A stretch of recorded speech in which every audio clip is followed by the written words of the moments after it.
All right, buckle up, everybody, because today we are time traveling. This deep dive is going to take us through the history of pedagogy. Now, if you haven't heard that word before, don't worry. It just means the art and science of teaching. And we're going to be exploring how some of the greatest minds of all time approached learning using, a pretty cool source, actually. Excerpts from a book that uses AI to simulate conversations with legendary educators. Like, imagine Socrates, Maria Montessori, Jean Piaget, all just sitting around debating the best ways to learn. Yeah, and it's not just theoretical. This book actually gets into some really specific examples, Mm. like using AI to simulate what a classroom might have looked like in different eras, Yeah. and comparing different teaching styles, even making predictions about how learning might evolve in the future. Okay, so before we get totally lost in the space-time continuum, let's start with who the AI picked as the most influential educators. No surprise, we got Socrates, Plato, and Aristotle, right? Those ancient Greek philosophers really laid the groundwork for a lot of Western thought. But here's where things get interesting. Only one of the AIs included Confucius on the list. Yeah. And that really highlights how subjective it is to create a list like this. Different cultures and historical periods have valued different skills and approaches to learning. So even AI can't escape a little bias, huh? Makes you wonder who your top educators would be. But let's dive into some of the AI's insights, starting with a classic philosophical showdown: Socrates versus Aristotle. Ah, yes. The book really captures this clash of the titans really well. Both, both believed in cultivating virtue through education, and they both used dialogue as a main teaching tool. But their methods were worlds apart. Imagine, like, you're Socrates' student. Instead of lectures, you're constantly bombarded with questions, forced to examine your own assumptions, confront your own biases. It's all about self-discovery through relentless inquiry. Sounds intense, like a mental workout. I can see why he had that reputation for making people think. But Aristotle had a very different approach, right? Totally. Aristotle was all about structure and a systematic approach to knowledge. He believed in observation, in logic, and building, like, a solid foundation of facts. So think carefully crafted lectures, organized debates, and a curriculum that was, like, designed to cover a lot of different subjects. So for you, the listener, which approach resonates more? Are you the question everything type of learner? Or do you thrive in a more structured environment? Yeah, there's no right or wrong answer, of course. Yeah. It's just really interesting to think about how these ancient approaches still kind of influence how we learn today. But let's fast forward a few centuries. We got to meet three more educational giants who totally changed how we think about teaching kids: Maria Montessori, Jean Piaget, and Lev Vygotsky. Okay, yeah, those are some big names. But the book really goes beyond just the basics and uses AI to compare and contrast their methods in a really fun way. What I thought was interesting was that they all emphasize how important it is for the child to be actively involved in learning. But their specific approaches were very different. Yeah, for sure. So let's start with Montessori. Her method is all about hands-on, self-directed learning in, like, a carefully prepared environment. Imagine a classroom filled with engaging materials, like, inviting exploration and discovery. And the kids, they choose their own activities. They learn at their own pace, all guided by their natural curiosity. It's like making a space where learning feels like playing, almost like a laboratory for young minds. But Piaget had a different take on how kids learn best, didn't he? Yeah, he did. Piaget was fascinated by the stages of cognitive development. He believed that kids learn best through interacting directly with the world around them, experimenting, making mistakes, constructing their own understanding. Like, picture a kid playing with blocks, figuring out how they fit together, or maybe they're trying different ways to build a tower. Each interaction is a learning opportunity. So Piaget saw the world as one giant classroom, huh? Full of possibilities to explore and discover.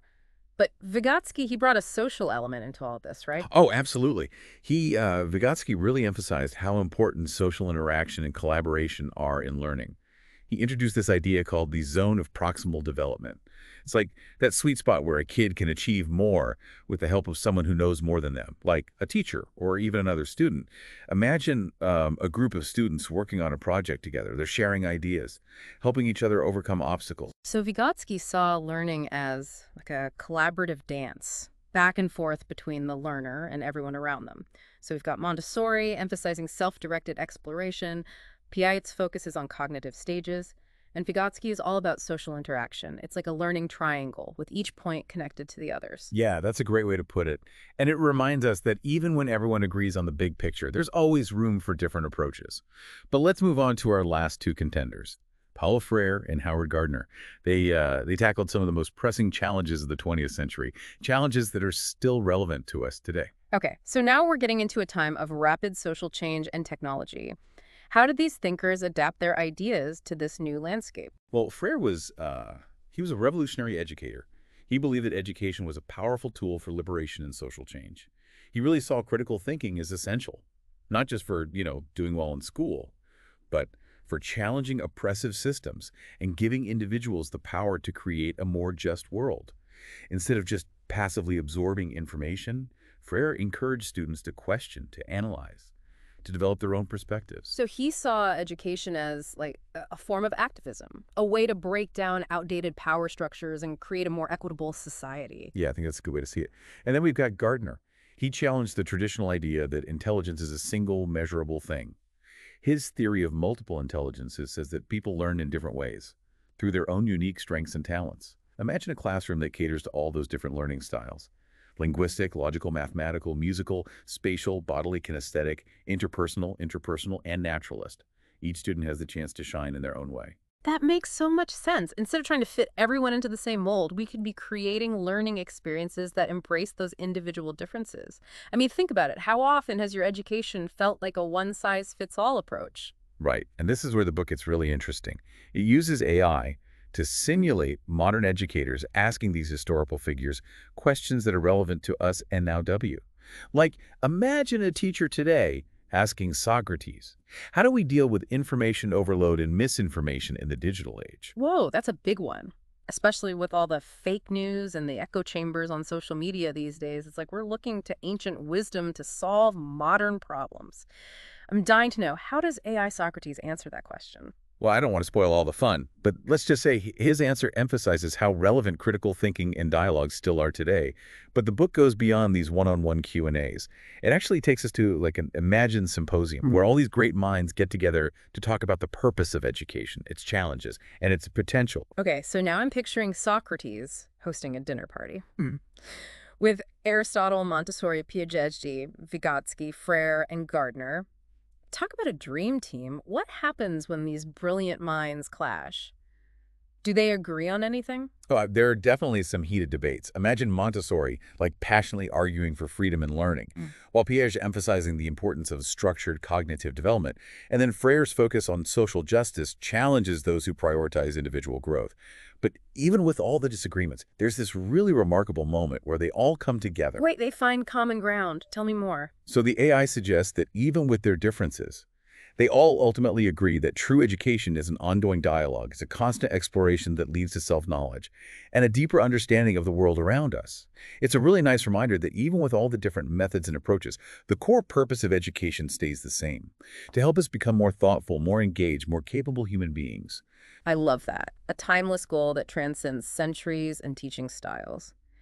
But this is just the beginning of our deep dive. We've explored who the AI picked as the most influential educators, compared their approaches, and even witnessed a philosophical showdown, I guess you could call it. It's true, we have. And there's still so much more to uncover.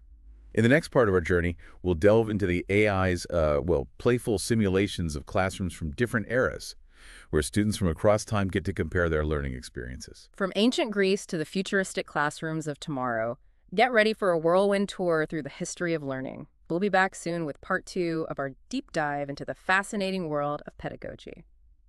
All right, welcome back to our deep dive into the history of pedagogy. Last time we were talking about how the AI had all these great minds in a virtual symposium. Oh yeah, it was really cool to see all their different perspectives, how they agreed on some things, Yeah. and how they really challenged each other on others. Totally, but the book doesn't stop there. It gets even more creative and imagines a schoolyard where students from different eras are hanging out and comparing their experiences. What a fun way to bring these ideas to life, to see like how they played out in the day-to-day lives of students. So, because students from ancient Greece, the Renaissance, today, and even the future, all just kind of hanging out at recess. I can only imagine the culture clash. So, what kind of conversations are they having? Well, first they compare what they studied. The curriculum, the skills that were emphasized. The ancient Greek student, for example, talked about an education focused on rhetoric, philosophy, mathematics, and critical thinking. Makes sense, right? Given what we know about Socrates and all that emphasis on questioning and debate, it sounds pretty different from what we're used to today. Oh, definitely. And the Renaissance student jumps in, talking about how important classical literature, history, grammar, and arithmetic were becoming. Discipline and memorization were key. It was all about getting a broad base of knowledge and mastering, like, eloquent expression. So a shift from focusing on critical thinking to more of like an encyclopedic approach to knowledge. It's interesting to see how both of those approaches kind of set the stage for modern education. But what about the student from today? What does their school day look like according to the AI? Well, the modern student describes a pretty familiar classroom. Computers, interactive whiteboards, a mix of individual and group work. The focus is on finding information on your own, working with your classmates, and developing those 21st century skills like critical thinking and problem solving. So technology is definitely there, but it hasn't taken over completely. It's more like using tech as a tool to help learning. But now I'm really curious about the student from the future. What kind of crazy predictions does the AI make about their experience? Oh, get ready for this one. The AI imagines a future where learning is basically all virtual. Forget classrooms and schools. Education happens everywhere. And it's all thanks to these personalized AI tutors that adapt to each student's learning style and pace. Wow, that sounds amazing. But also a little scary. Like, how do they learn social skills? Or even make friends without being around other people? Yeah, that's a good point. And the AI actually addresses it. The student from the future explains that even though learning is very individualized, collaboration is still super important. It just happens virtually, connecting students from all over the world. So instead of hanging out in the schoolyard, they're in, like, virtual reality spaces. I guess that's the future of recess. But what's the main takeaway from this whole schoolyard conversation? I think what really stands out is that despite all the differences in their education, the students agree on the core purpose: to become better people. That goal goes beyond any time period or technology. It's true, no matter how much the world changes. The basic reason for learning stays the same, to help us grow as individuals and contribute to a better society. But the conversation doesn't end there. They actually start comparing the specific skills emphasized in each era, like a skills showdown across time. Exactly. True to form, the ancient Greek student goes on about the importance of rhetoric, philosophy, and critical thinking. Those timeless skills that their whole civilization was built on. Honing the mind, engaging in debate, searching for truth through dialogue. But I bet the Renaissance student brings something different to the table. Oh yeah, for sure. They highlight the growing importance of observation, logic, and scientific inquiry. It was a time of exploration and discovery, where knowledge was expanding so quickly, and the ability to analyze and put all this new info together became super important. So a shift from pondering the universe to actually going out and investigating it makes sense given the whole scientific revolution that was about to happen. But how does the modern student fit into this whole skill evolution? Well, reflecting the trends we see today, the modern student talks about how important technology is digital literacy and being able to find and evaluate information in a world that's constantly changing. Those tech skills are definitely front and center now. But the AI highlights something else too, right? Yes. What's interesting is that the modern student also talks about the growing need for emotional intelligence, collaboration, and understanding different perspectives, skills that are becoming more and more valuable in our interconnected world. It's like we're realizing that tech skills aren't enough. We also need to work on those human connection skills to deal with all the complexities of modern life. Okay, so what about the student from the future? What skills are going to be essential in their brave new world? All right, get ready for this. The future student says that adaptability is the most important skill. The ability to keep learning, to unlearn old information, to be open to new technologies, and to thrive in a world where things are always changing. Adaptability, that's a skill that's important now. Even before we have AI tutors and virtual reality classrooms, it's like the future is already here. But amidst all these predictions, I really like what the ancient Greek student points out, that creativity, even if it's called something different in the future, is a skill that will always be important. It's a good reminder that some things about being human will always be essential, no matter how advanced technology gets. But speaking of the future, let's shift gears and talk about what the AI specifically predicts education will look like in the years to come. Okay, now I'm really intrigued. Give us a glimpse into the classroom of the future. Are we all going to be learning from robots? Well, the book's predictions are a bit more nuanced than that. All three AI models agree on a few key trends that will shape the educational landscape. And the first one is a digital revolution. So e-learning platforms, AI tutors, virtual reality experiences, it sounds like the classroom is going totally virtual. It's definitely moving towards more personalized and immersive learning. But here's the key. Even with all this new technology, the AI says that the human element is still super important. So teachers aren't going extinct. They're not being replaced by robots. Nope. The AI thinks that teachers will become more like facilitators, mentors, and guides, helping students navigate this new digital world and develop the critical thinking skills they need to succeed. They'll focus on teaching those uniquely human skills that AI can't replicate, things like creativity, empathy, and ethical decision-making. So it's not about replacing teachers with technology, but giving teachers the tools to create more personalized and engaging learning experiences. That's a relief. But with all this talk about digital skills and virtual classrooms, did the AI say anything about the importance of those softer skills, like emotional intelligence and being aware of ethics? It did. Actually, all three AIs emphasize that those skills will be even more important in the future. They're what make us human.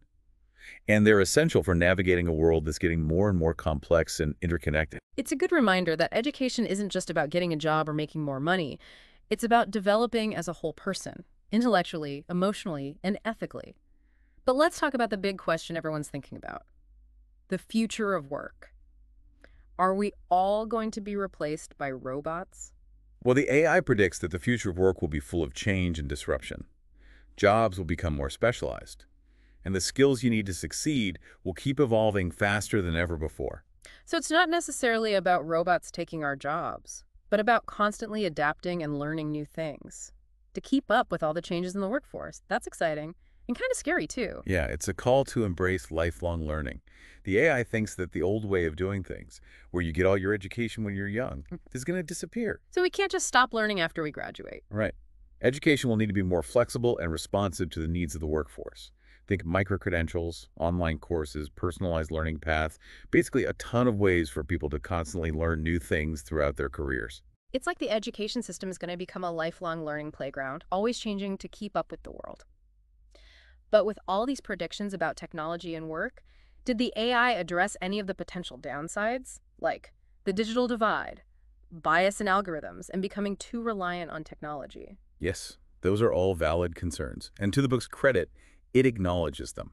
The AI knows that as technology becomes more a part of education, we need to be careful about these risks and work to minimize them. So it's about being responsible with innovation, using technology to make education better, while being aware of the potential problems. It's not about just accepting technological change, but about shaping it to help us achieve our goals. Exactly. We get to choose how to use technology to improve learning. And we have a responsibility to make sure that education remains a force for good in the world. This has been an incredible journey so far. We've explored the AI's picks for influential educators, listened in on a time-traveling schoolyard chat, and even got a glimpse into what classrooms might look like in the future. And in the last part of our deep dive, we'll tie it all together, exploring what these insights mean for you, the listener, right here, right now. So join us for part 3, where we'll break down the AI's most interesting predictions and figure out how we can use these timeless lessons to learn and grow, no matter where we are in life.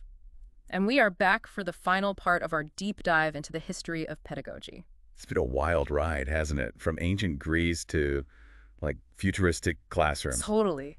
We've explored some amazing ideas from brilliant minds, and even got a sneak peek at what the future of learning might hold. Yeah, but now I want to bring it back down to earth a little and talk about what all of this means for you, the listener, right here, right now. So, no more time travel. Back to the present moment. In a sense, yeah. Because even though those AI predictions might seem like they're way off in the future, they really bring up some important questions about how we learn and how we adapt in a world that never stops changing. What can we take away from all these great thinkers and apply to our own lives today? Exactly. I think one of the biggest takeaways is the emphasis on lifelong learning. It's not enough to just finish school and be done. Yeah, the future belongs to those who are always curious, always learning new things, and ready to adapt to whatever challenges come their way. And it's not just about, staying ahead in your career. It's about personal growth, expanding your horizons, Yeah. keeping your mind sharp. So we need to hold on to that curiosity, that thirst for knowledge that we usually associate with kids. But how do we do that as adults, with all the demands of work, family, and everything else going on? That's where those AI predictions about personalized learning become really relevant. The future is going to offer so many opportunities to tailor learning to our own needs and interests. Think online courses, micro-credentials, virtual workshops. There's going to be a whole world of knowledge at our fingertips. It's like a personalized learning buffet. We get to choose what we want to learn, when we want to learn it, and at our own pace. Exactly. It's about becoming the architects of our own education, creating a learning journey that's both fun and relevant to what we want to achieve. But it's a little overwhelming, isn't it? Like, where do you even begin with all those choices? It all starts with thinking about yourself. What are you passionate about? What skills do you want to develop? What knowledge are you missing that's holding you back? It's about getting clear on your personal learning why. That inner drive that fuels your curiosity and keeps you going. Once you know that, the resources are out there. And remember, lifelong learning isn't just about formal education. It's about being curious about the world, trying new things, Yeah. having meaningful conversations. Even just reading a book on a new topic can spark a lifelong passion. It's about holding on to that sense of wonder, that joy of discovery that we tend to lose as we get older. Exactly.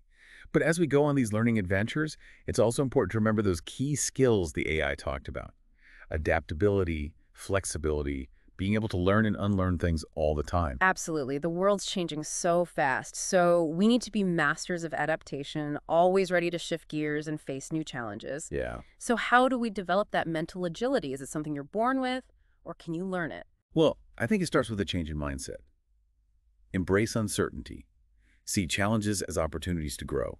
And don't be afraid to get out of your comfort zone. It's about seeing the unknown as something exciting, not something to be scared of. Right. But we don't have to do it alone. Definitely not. Remember what those AI educators kept emphasizing. The human element is always going to be vital. We need each other to figure things out, to learn from one another's experiences, and to support each other when things get tough. So it's not just about individual upskilling, but about building a community of people who are all committed to learning, a network of support and shared knowledge. Exactly. And this is where those predictions about emotional intelligence and social responsibility become so important. The world's becoming increasingly complex and interconnected, so we need to be able to connect with each other on a deeper level, understand different perspectives, and work together to find solutions to the challenges we all face. Even with all the incredible advancements in technology, it's our human connection skills that are going to make the real difference, both for ourselves and for society as a whole. Education is about so much more than just getting a job or making money. It's about developing empathy, compassion, and the ability to collaborate. Skills that will only become more valuable in the future. It's like we're coming full circle, back to those ancient Greek ideas of virtue and wisdom. But now we have the tools and the technology to make those ideas a reality on a global scale. That's a powerful thought. As we wrap up this deep dive into the history of pedagogy, I want to leave you with one final question. What kind of learner do you want to be in the future? What mark do you want to leave on the world? It's a question that goes beyond our own ambitions or career goals. It's about our responsibility to use knowledge and learning to make the world a better place. Absolutely. So that's it for this episode of The Deep Dive. We hope you've enjoyed this journey through the history of learning. Keep those minds curious And keep those hearts open. and never stop exploring. Until next time.